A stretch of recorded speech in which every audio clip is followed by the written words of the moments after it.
What's up everybody, LUI here, salute you wherever you are. You might need a protein shake. That's gonna be an interesting one. As you guys know, Arnold Schwarzenegger himself in his event, namely the Arnold Classic 2015, sparkled a serious debate and a controversy to say the least when he called out the judges who are basically giving awards to guys who are not aesthetic. He called them, rather than having the V taper, right now they're having like a bottle shape taper, which is definitely uncalled for, as you guys know. If you missed that speech, the link would be at the bottom in the description box. I enjoy you greatly to watch it. Anyway, what you're looking at is two Mr. Olympias. Lee Haney, who won 8-time Miss Olympia, and of course Ronnie Coleman won exactly 8 Miss Olympia as well. Both are the record holders.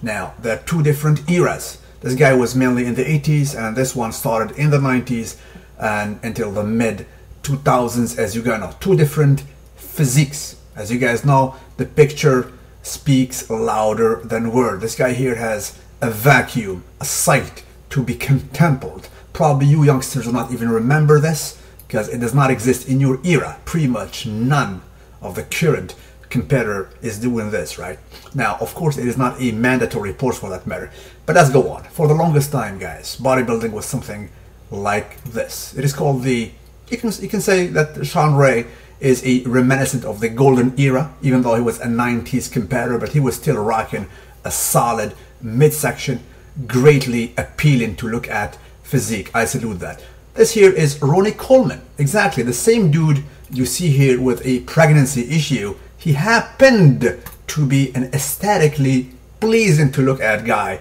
especially in 1998 and 1999. Those are his two first Mr. Olympias. And even prior to that, he was still smaller, but his midsection all for all was still under control. The rest is history. As you guys know, he gained tremendous amount of mass, but he also gained a gut. Right, let's go on. May God bless his soul. This is Serge Nubret, one of the most classical, iconic physique. He died not a long time ago at the age of 73. This is again Ronnie Coleman, probably in 98 or 99, where his gut was still under control. I like this version, I do salute it. Right, he was still definitely appealing when he was posing. The flow of the physique was just good, and it goes to show that you can be a freaky when it comes to the mass while keeping a controlled midsection. Dude is not even gifted, he only have a 4-pack, but then again his midsection was absolutely under control. After 2003, unfortunately, as you guys know, it was a disaster. This guy right here is Chris Cormier, right? As you guys know, he was one of the last one to rock a solid genuine vacuum pose, right? He was one of the last of the Mohicans alongside Sean Ray in the top ranks. There we go. This is actually where it all started. I will come back to this picture a little bit later. As you guys know, this here is Mr. Aesthetic himself, 1993 version of Flex Wheeler, probably his best version and probably was one of the most appealing to look at physiques of that time. Unfortunately, he had against him the best version of Dorian Yates. He was the most massive here. He ushered a new era. But don't get it twisted. At this time, he was still holding his gut. His gut was not suspect, right? As a matter of fact, admittedly, even himself, when you ask him what is the best version of your career, he always go back to 1993, even though he won Mr. Olympia 94, 95, 96, and 97, right? But he always go back to his second Mr. Olympia, namely this one, 1993. I agree with him. Anyway, this was the same year. These guys were still representing the aesthetics. You got Mr. Lee Labrada. His nickname is the Mass with Class. You guys know the Sultan of Symmetry, right? Flex Wheeler, and again, an uncrowned Mr. Olympia, a Hall of Famer, Mr. Sean Ray, rocking that undeniable vacuum right there. Let's go on. This is the same year, 1993, where Dorian won. He deserved it, right? Because even though he brought a serious mass and serious hardness, his gut was still under control, right? This is Mr. Brian Buchanan of the 80s. He was from Great Britain. Do not adjust your screen. This is not Photoshop. Back in the day, that was not even a Photoshop. This is a genuine picture. I mean, look at his waist. It was almost a caricature, for God's sake. This dude is a current competitor. Just, it goes to show that you can still rock a solid mass. His name is Jason Hugh, by the way. I do salute you, bro. This guy still rocks a vacuum while having probably one of the craziest forearms in the business and a serious mass, right? So that's it. So one cannot dismiss the other. You can have a mass while rocking a solid vacuum. Of course, needless to represent him, Mr. Arnold Schwarzenegger is like a statue, for God's sake. And if somebody can basically bring back the game of aesthetic, it needs to be Dorian Yates. It's not the first time he speaks out. He called out Dorian Yates back in 1996. I'll come back to that a little bit later. Ronnie Coleman, when he was aesthetic, probably a wild guess. I'd say this was like in 1995, right? Prior to his Olympia spree. This is Danny Padilla of the 80s. Look at that. Aesthetic all day and daily. This was 1993 Arnold Classic, of course won by none other than himself, Flex Wheeler, the best version of himself, admittedly. Right, look at him. This was in the Olympia. Solid physique, the bellies for days. He was a solid threat for Dorian Yates. Unfortunately, he had an accident in 1994, destroyed his Benz, and that was a setback for his career. Let's go on. Again, Mr. Brian Buchanan, looking like a caricature, for God's sake. Arnold Schwarzenegger rocking that vacuum shamelessly. Again, this picture was not photoshopped. It was just crazy. Back then, the proportions had their importance. Look at the solid, one of the craziest chests of all time. World-class biceps. But, you know, the waistline was always under check. I salute that. There we go. Another picture. So back in the day when they were, you know, building that physique, they were always having in mind, keep the waist, you know, keep the V-taper, keep the waistline very, very thin. And that's what's up. Undeniable. The shadow, not the shadow, sorry. The Oak himself. There we go. Another picture right there. You guys know them. You can go through them real quick.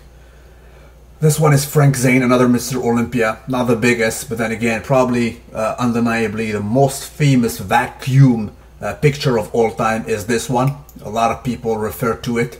It was definitely a sight to be seen. Look at it. It was absolutely stupendous, if you ask me. There we go. And then came this guy, 8-time Mr. Olympia. One of the most appealing physique. One of the best backs ever, Mr. Lee Haney. He took it from 1984 up to 1991. That's what's up. This is Arnold, just working out that vacuum right there. Again, Jason Hugh, the guy I told you about, crazy arms development, one of the best forearms in the business, while still rocking a solid vacuum shamelessly, bro. He does represent. I salute you, bro. Again, Lee Haney. 8-time Mr. Olympia, one of the best one ever. By the way, this guy said lately, well, unfortunately not lately, like a few years ago, that Cedric McMillan should be the next Mr. Olympia. And I couldn't agree more. We'll come back to that a little bit later though. There we go. Rocking a crucifix pose. One of the best backs ever. The balance was absolutely out of this world with a solid vacuum as usual. Arnold Schwarzenegger himself doing some training for that vacuum. You can salute the stretch marks on the lats right there. And this was the last time Lee Haney competed. It was in 1991, and Dorian was still small, right? He placed second, and the commentator back then, he said he looked like Lee Haney with better legs. So he was still aesthetic back then, right? He did represent, and even in 1992 he was still rather small, and he placed first ahead of Kevin Lavroni, but he was the game changer. He ushered the change back in 1993 with some crazy pictures that I will show you in a while. Now, this is the current state. This was, a crazy mass development of Ronnie Coleman, definitely in the 2000 era. Of course, you know, he's one of the craziest, still one of the best bodybuilders ever. But unfortunately, when his writer's right, his gut was not a sight to be saluted. But if you go back in time, as I said, 1998 and 1999, his two first Mr. Olympias, he was absolutely, in my reckoning, in my opinion, his best shapes ever, right? Even though he won 6 Mr. Olympias after that, but his gut was always growing. So look at the difference, right? He was still massive here, but you know, the proportions, I definitely prefer this one here. He was still appealing to look at. My God bless his soul, as you guys know, Serge Nubret again. He was well in his 40s, probably he was age 45 in this picture right here, but he was still a solid, aesthetically representing guy all day and daily. And again, Mr. Sean Ray. Now, let's go back to another photo collage right here, which I called actually the freaks, right? I'm gonna start with this picture I told you about.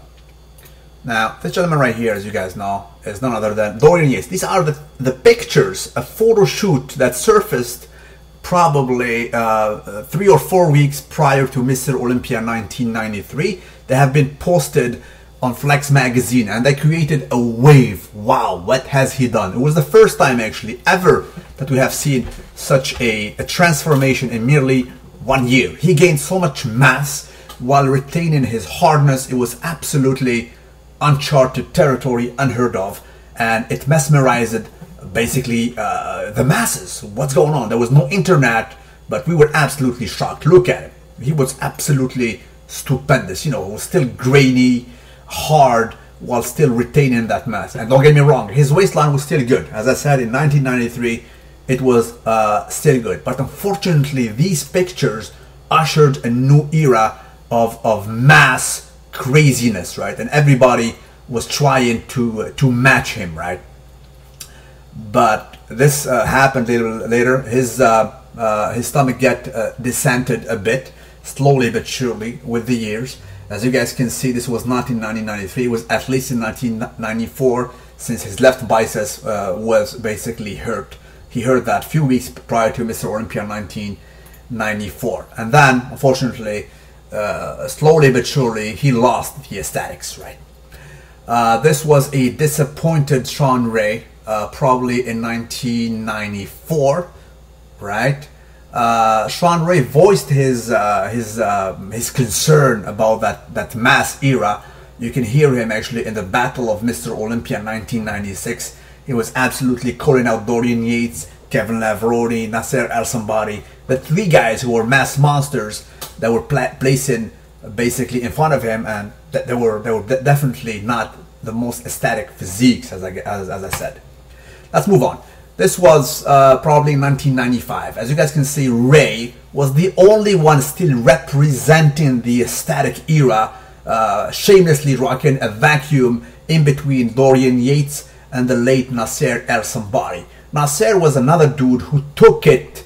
You know, he was small, Nasser, don't get me wrong. If you go back to 1994, he placed second in the Night of Champion after, what's his name, Mike Francois, but he was still small. But then when he saw that the flavor of the month is mass, he went onto this. He became a freak, one of the biggest freaks.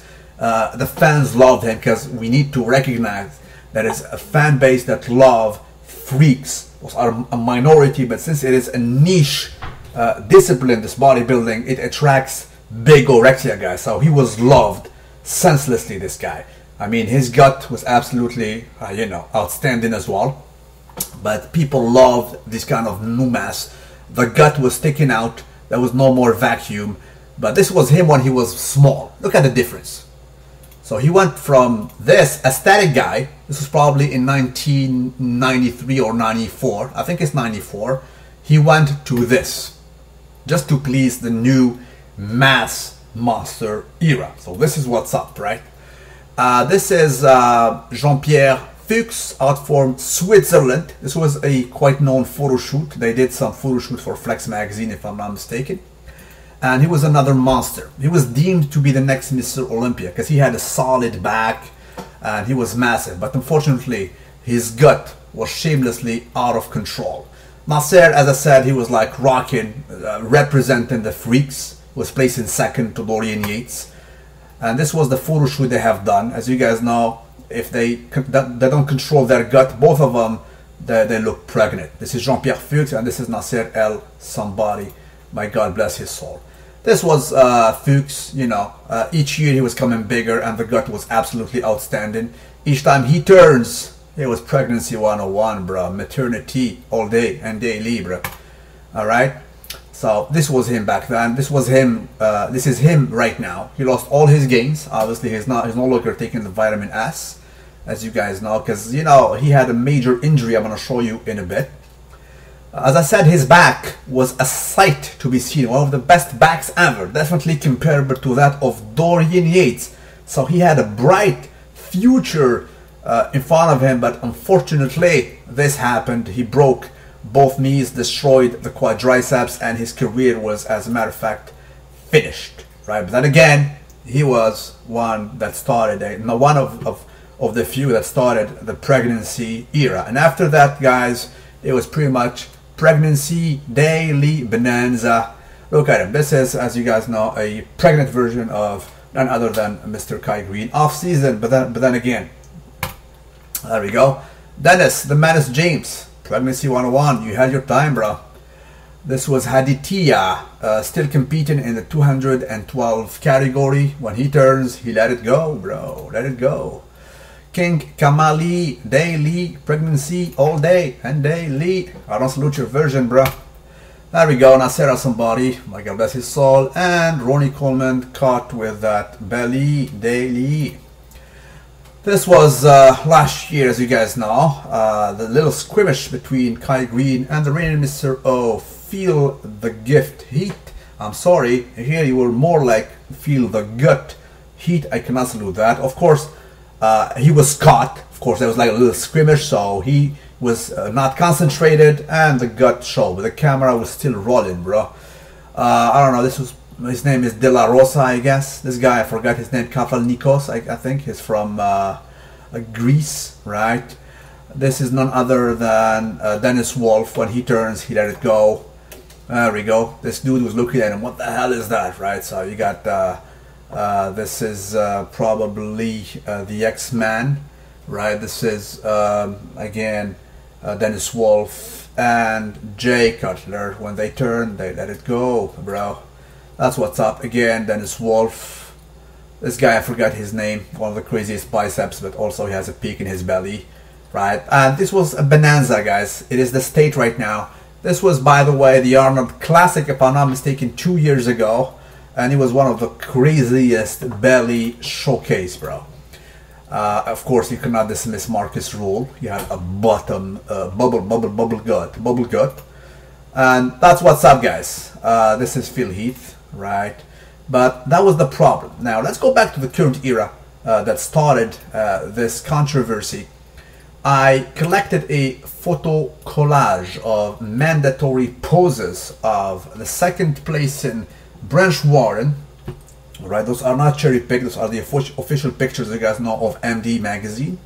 I salute them for that. So the second place in Branch Warren versus the controversial place in number 4, Mr. Cedric McMillan. Arnold Schwarzenegger, he said that he does not agree with that, and of course I salute him for that statement. So let's go with them. Of course, this is not an official pose, and it's not a mandatory pose. It is, you can say, you know, a front relaxed pose, but you know, they still flex. That's what's up. I'm not being biased by all measures. I don't care who you are, I don't care where you're from, female, male. This guy right here looks more aesthetic. You cannot deny that, right? That's what's up. Let's move on. Now, this is a mandatory pose. This is a front lat spread. Well, needless to say, I still go with this guy. I still go with this guy. You can argue that the legs look crazy when it comes to Branch Warren, undeniably, but it is called front lats, right? This guy saturates the pose. You can almost see no air in between, basically, the arms, and no void between the arms and the lat. He closes pretty much the pose, right? It's all skin, it's all muscle. Whereas this guy has a huge gap, as you guys can see. And his lat, this one is just better. Everything flows better, right? It looks more aesthetic. It is undeniable. What is right, it's right. Let's move on. Lat spread, from rear lat spread. Of course, I'll give you that you know, the glutes of Branch are better. Arguably, you know, his hamstrings. But again, it is called lat spread, rear lat spread, and it showcases also the V taper, the muscle maturity. I mean, come on, it's night and day. Look at it. I mean, his back looks awkward. You cannot deny that, right? And the rest, look at how the arm flows properly, the mass, the bellies, and whatnot. That's what's up. This is, I mean, night and day. I mean, lights out, lights out. Should be a deal sealer. I should absolutely not comment on this, with all due respect. If I have to comment about this pose right here, you guys have issue. It is called, by the way, back double biceps. Although you cannot see a single biceps, you know, when it comes to Branch Warren. But look at the details. The V taper. I mean, the muscle maturity. It looks like a snake. Look how it flows. Biceps, shoulders, traps. Whereas here it's something else. Just, I'm sorry. With all due respect. With all due respect. I respect the effort that and the training, the hardcore training that basically Branch Warren puts at the gym. But what is right is right. All right. If I was not right, Arnold would not speak about it, and it would not trigger a controversy. As a matter of fact, I just watched a video of Sean Ray discussing with Bob Chick in MD magazine, and even them, you know, they spoke about it. They spoke about this controversy because it is there, right?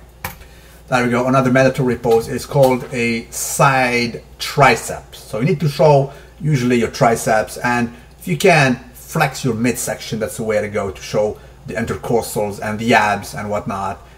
Look at this. I mean, the chest is sticking out properly as it should be. Even the lower body part, again, I salute, you know, the legs of Branch Warren. They're definitely a sight to be seen. But I mean, those of Cedric are not bad too. You can see the clear separation between the glute and the basically sweep of that hamstring, right? So it's not bad. But look at the upper body, the tricep itself, night and day. I mean, he is struggling to hold the pose. This is not aesthetically pleasing to look at, with all due measures and due respect. Let's go on. Front double bicep. I mean, I'll still go with Cedric. I'm sorry. I'll still go with that. This is a side chest. Usually it showcases, you know, the bicep itself, the tricep, the separation with the deltoid, and you know, the chest, and so on. And also the midsection. There you go. You know what? Just for the sake of it, I can argue that probably the Branch has it. Although in my book I still go with Cedric, but just to showcase for, you know, for comparison purposes, let's move on. This is not a pose, but you are on stage, so what goes on there is being watched by the judges all the time, right? I see a guy here. This is not a mandatory pose, as I said, but this guy looks aesthetic, where the gut of Mr. Branch is definitely suspect, to say the least, right? This is, again, not a mandatory pose. It does not have a name. You can call it the Sergio Oliva / Arnold / Larry Scott. They all started doing it back in the day, but it is a golden era kind of pose, and night and day. 100% it goes to this aesthetic guy right here. Branch should not do it. He does not get it. He got it all awkward. Look at him. It's all messed up there. Just does not suit him, right?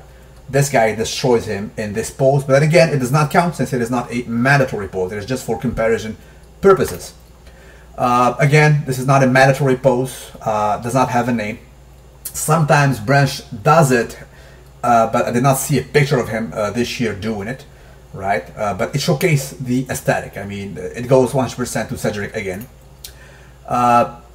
Again, this is not a pose, but you know, bodybuilders do it before, let's say, a lat spread or a rear double bicep. Here you can clearly see the imbalance. The symmetry does not exist when it comes to the lats of Mr. Warren, whereas this guy is symmetry. I mean, Christmas tree all day and daily. I mean, you can see that this lat is definitely smaller than this one, and the Christmas tree is awkward. It goes up here and it is down here, right? But what is right is right. The wheels, it's all Branch here, right? It's all Branch. But the symmetry, I'm sorry, he should be dinged for that.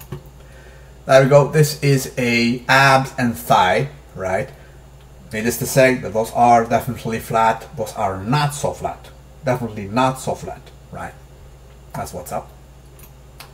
This is the most muscular pose. It showcases the muscularity, but also the balance, the bellies. When it comes to the bellies, Branch is not gifted, admittedly. He has small arms, he has no forearms, he has no tricep, and so on. Whereas this guy, he has them for days. The bellies are absolutely outstanding, reminiscent of those of, you know, it's a hybrid between Ronnie Coleman and Lee Haney, for God's sake. So I'll still give it to this dude right here. Let's move on though.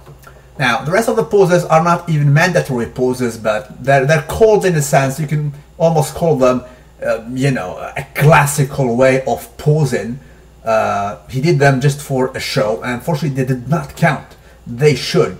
Right now I'm going to give you my opinion what should happen to bring the golden era back so we can save this discipline. I'm going to give you 3 propositions that the IFBB should consider. They should add. First of all, they should add the vacuum pose. Any kind of, vacuum displaying pose of your choice. Just like they tell you, do the most muscular pose of your choice, because there are several. You can do the crab, you can do the most muscular, and so on. Just to display your muscularity, they should tell you, let's do a vacuum pose of your choice. It can be the front double biceps, it can be anything, as long as you display it, right? That's it. The second thing they need to impose is the V-taper complementing pose of your choice. You need to choose a pose that complements your V-taper, right? Let's say, I'm going to show you a real example of a, there we go. It could be even this one, or even this one, as long as you display your V-taper, basically the ratio between the upper back and the lower back. As long you can choose of your choice. So that's the second mandatory thing they need to add to the poses. And a third element should be, they need to definitely note the classical presentation. Those kind of poses that basically have no name, right? That usually people do in the pre-judging. Because you see guys like Branch Warren, when he comes into stage, he does not do this. All he does is mandatory poses repeatedly, even in his routine.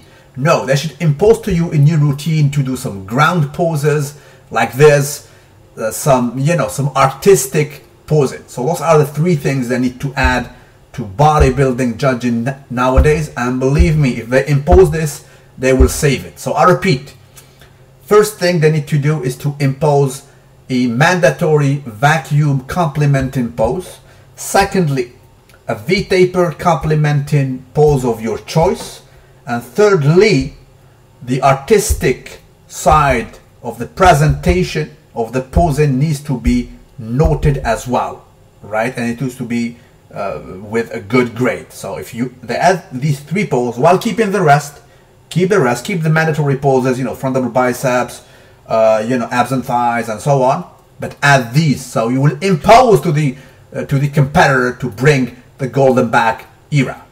That's it, guys. Salute you wherever you are. Don't forget to like the video and tell me what you think about it.